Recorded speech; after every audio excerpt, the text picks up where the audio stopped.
Hello friends, welcome to part 5 of famous economics books and theories. आज is the memory tricks. Let's begin. Input-output analysis, Wassily Leontief.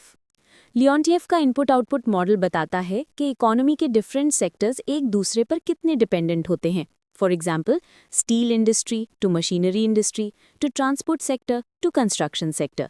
अगर एक sector रुक जाए तो पूरी chain effect हो जाता है. ये मॉडल प्लानिंग, फोरकास्टिंग और पॉलिसी मेकिंग के लिए बहुत यूजफुल है. Memory trick, Leontief means link tree. सोचो एक इंडस्ट्री एक ट्री की ब्रांच है, सब लिंक्ड हैं. So Leontief equals inter industry links. General theory of employment, interest and money, J.M. Keynes. Keynes ने ग्रेट डिप्रेशन के टाइम ये थ्योरी दी थी. उनका मेन पॉइंट था कि इकोनॉमी ऑटोमेटिकली ठीक नहीं होती. कभी कभी लो डिमांड की वजह से अनएम्प्लॉयमेंट बढ़ जाता है. गवर्नमेंट को स्पेंडिंग करनी चाहिए, डिमांड को बूस्ट करना चाहिए, तभी एम्प्लॉयमेंट बढ़ेगा. इंटरेस्ट रेट और मनी सप्लाई भी डिमांड को अफेक्ट करते हैं. इस थ्योरी ने मॉडर्न मैक्रो इकोनॉमिक्स को बदल दिया था. मेमोरी ट्रिक, केन्स मीन्स की टू एम्प्लॉयमेंट. केन्स ने एम्प्लॉयमेंट का मेन की दिया था, डिमांड.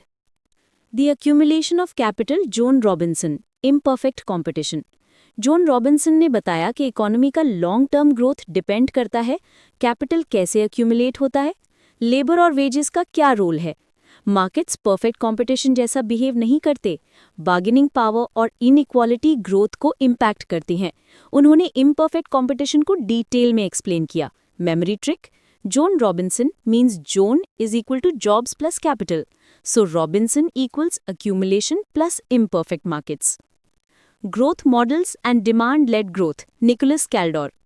कैल्डोर ने एक्सप्लेन किया कि इकोनॉमी का ग्रोथ डिमांड से ड्रिवन होता है. Demand up, production up, investment up, growth up. Manufacturing sector growth का इंजन है.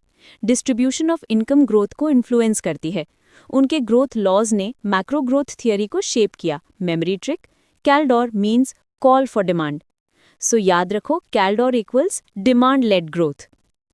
Foundations of economic analysis, Paul Samuelson. Samuelson ने इकोनॉमिक्स को एक साइंटिफिक सब्जेक्ट बनाने का काम किया. उन्होंने मैथमेटिक्स का यूज करके equilibrium, optimisation, behaviour of consumers and producers, comparative statics, stability analysis सबको फॉर्मल किया. ये बुक मॉडर्न इकोनॉमिक्स की फाउंडेशन मानी जाती है. Memory trick, Samuelson means science of economics. उन्होंने इकोनॉमिक्स को प्योर साइंस की तरह स्ट्रक्चर किया. अगर आपको ये हेल्पफुल लगा हो तो लाइक एंड सब्सक्राइब ज़रूर करें और कमेंट्स में बताएं नेक्स्ट कौन सा पार्ट चाहिए.